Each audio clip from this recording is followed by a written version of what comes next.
Banner ಗಲಾಟೆ ಏನಿದೆ ಬಳ್ಳಾರಿಯಲ್ಲಿ ಆಗಿರುವಂಥದ್ದು ರೆಡ್ಡಿಯ ಒಂದು ನಾಡಿನಲ್ಲಿ ಫೈರ್ ಕೂಡ ಆಗಿದೆ. ಅದೇ ವಿಚಾರಕ್ಕೆ ಸಂಬಂಧಪಟ್ಟಂತೆ ಈಗ ಸಿಡಿದೆದ್ದಿದ್ದಾರೆ ಆರ್ ಅಶೋಕ್. ಉತ್ತರವನ್ನು ಕೊಡ್ತೇವೆ ಅಂತ ಹೇಳ್ತಾ ಇದ್ದಾರೆ. ಬಳ್ಳಾರಿಯಲ್ಲಿ ಆಗಿರುವಂತಹ ಒಂದು ಘಟನೆ ಇದೆ, ನಿಜಕ್ಕೂ ಕೂಡ ಅದನ್ನ ನಾವು ಒಪ್ಪುವಂಥದ್ದಲ್ಲ. ನಾವು ಅದಕ್ಕೆ ಮುಂದಿನ ದಿನಗಳಲ್ಲಿ ತಕ್ಕ ಒಂದು ಉತ್ತರವನ್ನು ಕೊಡ್ತೀವಿ ನಿಮಗೆ ಅಂತ ಹೇಳಿ ಎಚ್ಚರಿಕೆಯನ್ನು ಕೊಡ್ತಾ ಇದ್ದಾರೆ.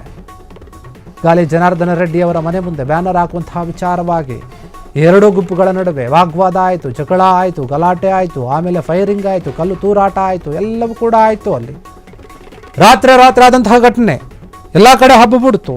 ಬೆಳಿಗ್ಗೆಯಿಂದ ಕೂಡ ನಿನ್ನೆ ರಾತ್ರಿಯಿಂದ ಅದೇ ಚರ್ಚೆ ಆಗ್ತಾ ಇದೆ. ಈಗಾಗಲೇ ಸುದ್ದಿಗೋಷ್ಠಿ ನಡೆಸಿ ಹೇಳಿದ್ರು. ಈಗ ವಿಪಕ್ಷ ನಾಯಕ ಆರ್ ಅಶೋಕ್ ಮಾತನಾಡ್ತಾ ಇದ್ದಾರೆ.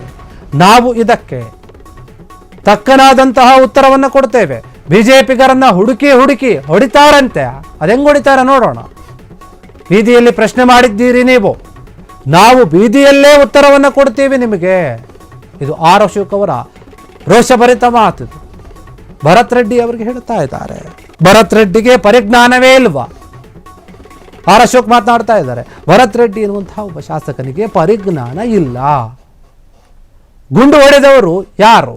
ಗುಂಡು ಹೊಡೆದವರು ನೀವು, ಕಲ್ಲು ತೂರಿದವರು ನೀವು, ಎಲ್ಲ ಹೇಯವಾದಂತಹ ಕೃತ್ಯಗಳನ್ನು ಮಾಡಿದವರು ನೀವು.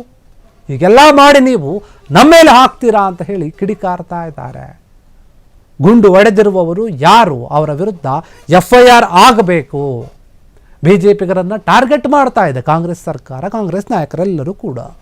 ಹೀಗಂತ ಹೇಳಿ ವಿಪಕ್ಷ ನಾಯಕ ಆರ್ ಅಶೋಕ್ ಕೆಂಡಾಮಂಡಲವಾಗಿಬಿಟ್ಟಿದ್ದಾರೆ. ಏನು ಬಳ್ಳಾರಿಯಲ್ಲಿ ಘಟನೆಯಾಗಿದೆ, ನಿಜಕ್ಕೂ ಕೂಡ ಇದನ್ನು ನಾವು ಖಂಡಿಸ್ತೀವಿ.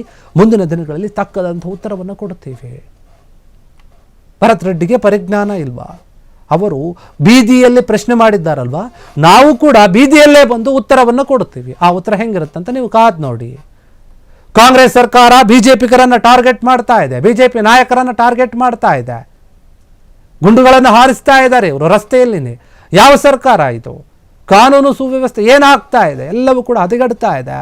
ಮುಖ್ಯಮಂತ್ರಿ ಸಿದ್ದರಾಮಯ್ಯ ಅವರು ಯಾಕೆ ಇದ್ರ ಬಗ್ಗೆ ಮಾತನಾಡ್ತಾ ಇಲ್ಲ? ಸರ್ಕಾರ ನಡೆಸೋಕ್ಕಾಗ್ತಾ ಇಲ್ವಾ? ನಿಮ್ಮ ಕೈಲಿ ಆಗಿಲ್ಲ ಅಂದರೆ ಹೇಳಿ, ಬಿಟ್ಟು ಹೋಗಬೇಡಿ ಅನ್ನೋಂಥ ರೀತಿಯಲ್ಲಿ ಮಾತನಾಡಿದ್ದಾರೆ.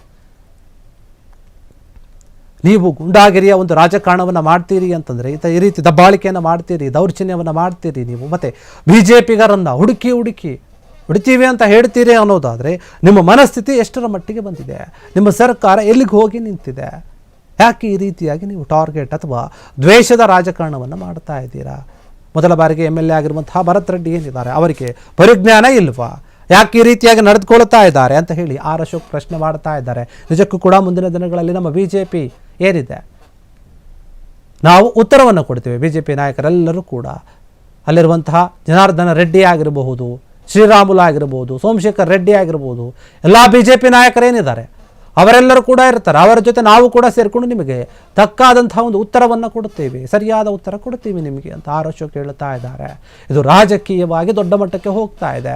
ಒಂದಾದ ನಂತರ ಒಂದು ಗಲಾಟೆಗಳು, ಬೇರೆ ಬೇರೆ ವಿಚಾರಗಳು ಕೇಳಿ ಬರ್ತಾ ಇವೆ. ಅಲ್ಲಿ ರಾತ್ರಿ ಆದಂತಹ ಗಲಾಟೆಯಲ್ಲಿ ಕಲ್ಲು ತೂರಾಟ ನಡೆದಿದೆ, ಫೈರಿಂಗ್ ನಡೆದಿದೆ, ಕಾರದ ಪುಡಿ ಹೇರಿಸಲಾಗಿದೆ, ದೊಣ್ಣೆಗಳಿಂದ ಹೊಡೆದಾಡಲಾಗಿದೆ, ಸಾಕಷ್ಟು ರೀತಿಯಲ್ಲಿ ಹಲ್ಲೆಗಳಾಗಿದೆ ಅಲ್ಲಿ. ಯಾಕಂದರೆ ಆ ವಿಡಿಯೋಗಳನ್ನು ನೋಡಿದಾಗ ಗಮನಿಸಿದಾಗ ಗೊತ್ತಾಗುತ್ತೆ ಅಲ್ಲಿ ಹೆಂಗೆ ಕಲ್ಲು ತೂರ್ತಾ ಇದ್ದಾರೆ, ಹೆಂಗೆ ಹೊಡೆದಾಡ್ತಾ ಇದ್ದಾರೆ.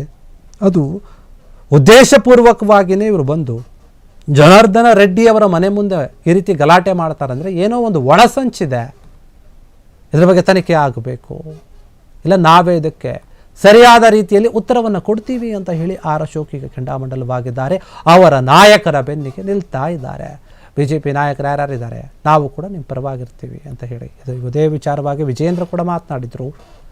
ಈಗ ಆರ್ ಅಶೋಕ್ ಕೂಡ ಮಾತನಾಡ್ತಾ ಇದ್ದಾರೆ. ನಾವು ಸುಮ್ಮನೆ ಬಿಡೋದಿಲ್ಲ, ನಿಮಗೆ ಒಂದು ಸರಿಯಾದ ರೀತಿಯಲ್ಲಿ ಉತ್ತರವನ್ನು ಕೊಡ್ತೀವಿ, ನೋಡ್ತಾ ಇರಿ ಅಂತ ಭರತ್ ರೆಡ್ಡಿ ಅವರಿಗೆ ಮತ್ತು ಕಾಂಗ್ರೆಸ್ ಸರ್ಕಾರಕ್ಕೆ CM ಸಿದ್ದರಾಮಯ್ಯ ಎಲ್ಲರೂ ಕೂಡ ಹೇಳದಂತೆ ಕಾಣ್ತಾ ಇದೆ. ಕ್ಷಣ ಕ್ಷಣದ ಸುದ್ದಿಗಳಿಗಾಗಿ ಫ್ರೀಡಂ ಟಿವಿ ಸಬ್ಸ್ಕ್ರೈಬ್ ಮಾಡಿ, ಲೈಕ್ ಮಾಡಿ ಹಾಗೂ ಫಾಲೋ ಮಾಡಿ. ಹೊಸ ಸುದ್ದಿಗಳ ನೋಟಿಫಿಕೇಶನ್ಗಾಗಿ ಬೆಲ್ ಐಕಾನ್ ಮೇಲೆ ಕ್ಲಿಕ್ ಮಾಡಿ.